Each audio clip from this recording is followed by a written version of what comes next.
बैठेंगे ऐसे। बेटा हम लोग कर रहे हैं अभ्यास 3 के। ये पूर्णांक के अभ्यास है और हमने सीखा था कि पूर्णांक कितने प्रकार के होते हैं? दो। एक धन पूर्णांक और एक ऋण पूर्णांक। देख कोई संख्या लिखी है धन का 3 तो ये धन पूर्णांक हो गया, माइनस का 5 तो ये ऋण पूर्णांक हो गया। लेकिन अगर कोई संख्या ऐसी लिखी है 7, इस पे आगे ना धन का चिन्ह लगा है ना ऋण का चिन्ह लगा है, तो ये कौन सी होगी? ये धन पूर्णांक। ये कैसी होगी? धन पूर्णांक। यानी कि जिसके आगे माइनस का चिन्ह लगा होगा केवल वही संख्या ऋण पूर्णांक होगी, शेष सभी कैसी होंगी? धन पूर्णांक। हमें अभी कोई काम मत करो, अभी तक काम 2 मिनट की पढ़ाई में समझ में आ जाएगा, नहीं तो फिर काम ही करते रह जाओगे, समझ में नहीं आएगा। तो हमने सीखा था पूर्णांक 2 प्रकार के होते हैं, धन पूर्णांक और ऋण पूर्णांक।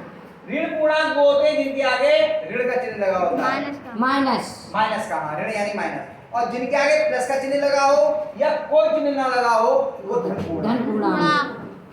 शून्य ऐसा पूर्णांक है जो ना धनात्मक होता है ना ही ऋणात्मक। ठीक। अगली चीज हमने छोटी बड़ी में सीखी थी कि धन पूर्णांक जो है वो शून्य से बड़े होते हैं, शून्य जो है वो ऋण पूर्णांक से बड़ा होता है। अगर एक ऋण पूर्णांक हो और एक धन पूर्णांक हो तो कौन सा पूर्णांक बड़ा होगा? धन पूर्णांक। जैसे हमने कहा प्लस का 12 और माइनस का 15, बताओ कौन बड़ा है? प्लस का 12। हमने लिखा माइनस का 7 और माइनस का 13, अब कौन बड़ा है? माइनस के 7। अगर दोनों ऋण पूर्णांक है तो जिसका संख्यात्मक मान कम है वो बड़ा होता है। ये सब चीजें सिखाई थी ना हम लोगों ने। आज हम लोग एक नई चीज सीखेंगे, आज एक नई चीज सीखेंगे, निरपेक्ष मान। क्या है? निरपेक्ष मान। अभी बेटा इसे ध्यान दोगे तो समझ नहीं आएगा, नई चीज सीख रहे हैं। निरपेक्ष मान, इसको अंग्रेजी में बोलते हैं एब्सोल्यूट वैल्यू। हाँ, कैसे निकालते हैं एब्सोल्यूट वैल्यू? या हम दो सीधी खड़ी लाइन खींचते हैं, दो सीधी एक बराबर की लाइनें हैं और इनके बीच में हमने कोई संख्या लिखी 7। इसका मतलब हो गया हमें 7 का निरपेक्ष मान ज्ञात करना है। अकेले का हमें 7 का निरपेक्ष मान ज्ञात करना है। इसे मापांक भी बोलते हैं, जो ये हमने जो लाइन खींची है मापांक। मापांक के अंदर लिखा है 7, मापांक। मापांक के अंदर कोई भी संख्या लिखी हो उसका मान हमेशा धनात्मक होता है। मापांक के अंदर हमने लिख दिया माइनस का 3, मान कितना आएगा? ना, मापांक के भीतर चाहे प्लस की संख्या लिखी हो चाहे माइनस की लिखी हो, मापांक के अंदर चाहे प्लस की संख्या लिखी हो चाहे माइनस की लिखी हो, उसका मान निरपेक्ष मान हमेशा कैसा होता है? धनात्मक होता है। कैसा होता है? बात समझ में आ रही है? जैसे मापांक के अंदर हमने लिख दिया माइनस के 23, बताओ इसका मान कितना आएगा? कितना आएगा? 23। क्या प्लस का चिन्ह लगाओ, अच्छी बात है, नहीं लगाओ तो भी कोई बात नहीं, क्योंकि नहीं लगा तो भी प्लस है। माइनस का 108, बताओ इसका मान कितना होगा? 108। चाहे प्लस की संख्या लिखी हो मापांक के भीतर और चाहे माइनस की, उसका मान हमेशा कैसा आता है? बराबर, धनात्मक। कैसा आता है? धनात्मक। ठीक है, बात समझ में आ गई? तो अब हमें करना है नवा सवाल। नवे का सवाल कितना है? मापांक के भीतर -13, बताओ मान कितना होगा? 131। अरे ये 13 छोटा रहना था। हाँ, तभी उल्टा वाला कर दिया मैंने। कितना होगा? 13। आ रही बात समझ में? हाँ, मापांक के भीतर लिखा है 12, कौन लिखेगा मान आगे? आज आमित तुम लाते हैं, जो बिल्कुल नहीं आए उनको बुलाएंगे। कल ही तो नहीं आई, उससे पहले तो आएंगे। हम घूमने आए सभी। बोलो बोलो चुप रहा यार और कहा क्यों कर लीजिए। सबको बुला रहा है। देखो कितना आएगा मान 2। शाबाश, बस हो गया, इतना तो सवाल था। आगे समझ में जी। जब रोज विद्यालय आओगे तो ऐसे ही समझ में आ जाएंगे, और रोज विद्यालय नहीं आओगे तो समझ में कुछ भी नहीं आएगा, है ना? मैं कुछ नहीं, मैं बताऊंगा अपने आप। सर आप बोले अपने आप। जो मैं करेगा उसको नहीं बुला, अपने आप बुला लूंगा। जो बच्चे नहीं आए उनको भी बुला लें एक करके, ताकि सबके ब्लैक बोर्ड पे लिखना आ जाए। मापा के भीतर -37। केवल जब मैं कहूँ हाथ खड़ा करिए तो केवल हाथ खड़ा करिए। कौन करेगा? आ जाइए, नहीं आइए। क्या नाम है आपका? निकिता। आ जाओ, लिखो। 5 मिनट 6 मिनट एक से इकट्ठा हो ये बेटा, ये मापांक का चिन्ह है। 7 6 मिनट। यहाँ तक है मापांक का चिन्ह। बेटा सही ऐसे पे गाओ, मापांक सब पता हो जाएगा। लेना पड़ता है। माना जाएगा। बहुत हाँ।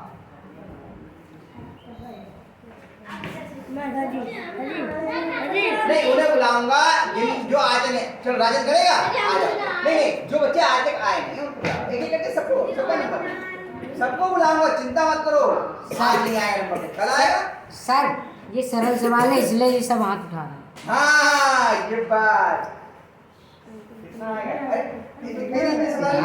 जान कुमार सरल मापांक के भीतर 0। बताओ कितना आ जाएगा? हाँ, तो हो गया, आया समझ में? बाकी के जो सवाल हैं 2, इनको आप अपने आप कर लेंगे। सही है जी सर, कर लेंगे। अब सवाल आगे का 10वां। निर्देशमान समझ में आ गया ना सबको? जी। अब तो निर्देशमान क्या कर लेंगे? चलिए 10वां सवाल। इसमें आपको सत्य और असत्य कथन पहचान के लिखने हैं। आगे सच या असत्य लिखना है आपको। हाँ, यस। पहला सवाल क्या है बताओ? अभी देख रहे हैं। सबसे छोटा पूर्णांक 0 है। क्या है पहला प्रश्न? सबसे छोटा पूर्णांक 0 है। बताओ ये बात सही है या गलत? सही। सही है। क्या सबसे छोटा पूर्णांक लिखा जा सकता है? नहीं। तो फिर सबसे छोटा 0 कैसे हो गया? गलत है सर। कहाँ क्या हो गया? असत्य।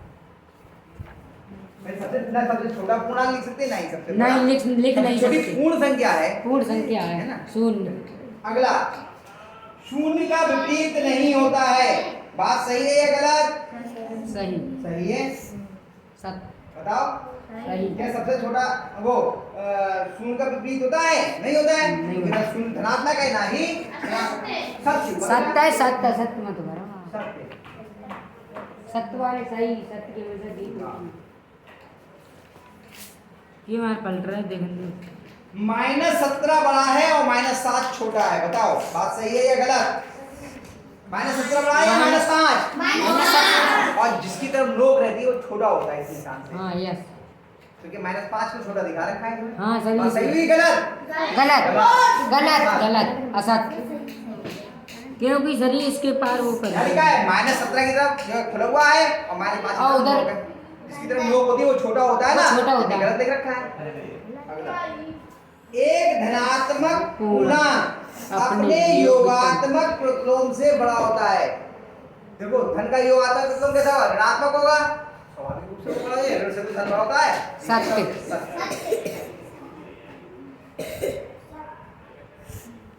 हटिया क्यों पलट रहे हैं? एक ऋणात्मक पूर्णांक अपने योगदान प्रतिलोम से एक ऋणात्मक पूर्णांक अपने योगात्मक प्रतिलोम से बड़ा होता है। अब माइनस का 5 है, उसका योगात्मक प्रतिलोम कितना हो गया? प्लस का 5। तो माइनस का 5 बड़ा है या प्लस का 5? माइनस का। माइनस धनात्मक संख्या बड़ी होती है ऋणात्मक? धनात्मक से। फिर तो माइनस का 5 बड़ा हुआ या प्लस का 5? माइनस का। प्लस का सही। यहाँ प्लस का सही। हाँ जल्दी बात नहीं करो अभी आ प्लस का सही। तो बात गलत होगी ना?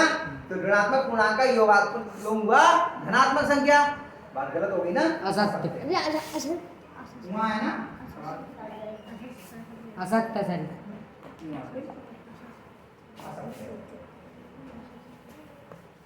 शून्य एक पूर्णांक शून्य एक पूर्णांक शून्य एक शून्य एक पूर्णांक नहीं है। शून्य पूर्णांक है या नहीं है? नहीं। संख्या रेखा में पूर्णांक में हम शून्य लिखते हैं या नहीं लिखते? पूर्णांक तो है ना। एकदम कहते हैं शून्य जो है वो ऋणात्मक संख्याओं से बड़ा है और धन पूर्णांकों से छोटा है, तो पूर्णांक तो है। एक बात और कई बार हम गलत पूर्णांक कई हमने कही तुम मानते न हो ना ये सही सीखेंगे। बहुत दूर से बोल रहे हो, क्यों बोल रहे हो? शून्य का योगात्मक प्रतिलोम शून्य है। शून्य का योगात्मक प्रतिलोम शून्य। बात सही है? सही है सर। सत्य। ये जो सत्य सत्य थे मैंने यहाँ लिख दिए, लेकिन मैंने क्या लिखा है? केवल सत्य सत्य। आपको ऐसे नहीं लिखना है, आपको पूरा वाक्य उतारना है और जो सत्य है उसके आगे सत्य और जो असत्य है उसके आगे असत्य। बाकी पूरा उतारना है, ये नहीं केवल इतना लिख लो। एक एक वाक्य को उतारते जाए और उसके नीचे अगली लाइन में उसके नीचे सत्य असत्य। ठीक है? हाँ हाँ बिल्कुल सही, ऐसे करते। ठीक है, केवल इतना नहीं लिखना है, बाकी के साथ में सत्य सत्य लिखना है। ठीक है, उतार लीजिए।